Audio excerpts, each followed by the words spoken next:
Election Commission of India (ECI) has announced the date for by-polls in Odisha, Rajasthan, Bihar, Uttar Pradesh and Chhattisgarh. The voting will take place on December 5th and the counting of votes will happen on December 8th.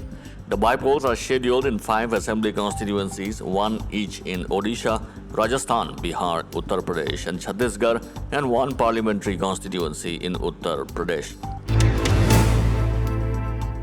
The Supreme Court said that a constant atmosphere of communal tension is a violation of the constitutional right to life. Supreme Court was hearing a 21-year-old petition over the compensation to the families of victims of the 1992-1993 Bombay riots and the revival of dormant criminal cases.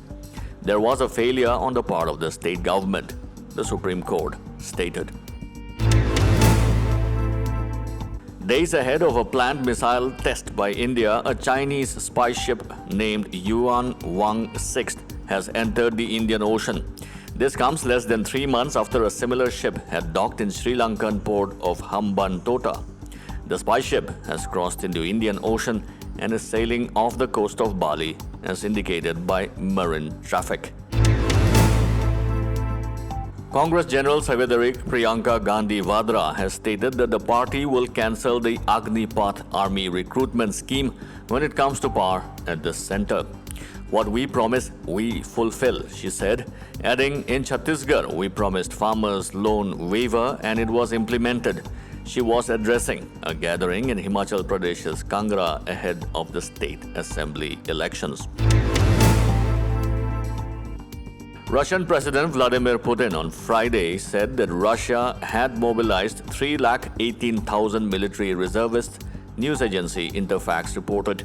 Kremlin had earlier said the partial mobilization ordered by Putin would see 3 lakh reservists being called up to serve in Ukraine. Russia's Defense Minister Sergei Shoigu announced last Friday that the goal to mobilize the reservists had been achieved. Twitter sacked half of its 7,500-strong staff on Friday as new owner Elon Musk launched his major overhaul of the troubled company just a week after his blockbuster takeover of the company.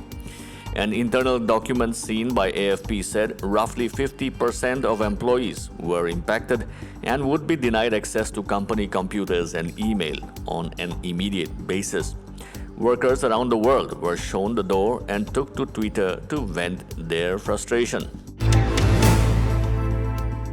New Zealand, who are on top of the Super 12 stage Group 1 table with 7 points, have officially become the first team to qualify for T20 World Cup 2022 semi-finals. This comes as Australia managed a total of 168 for 8 wickets in their Super 12 match against Afghanistan, meaning they cannot go beyond New Zealand's net run rate in Group 1.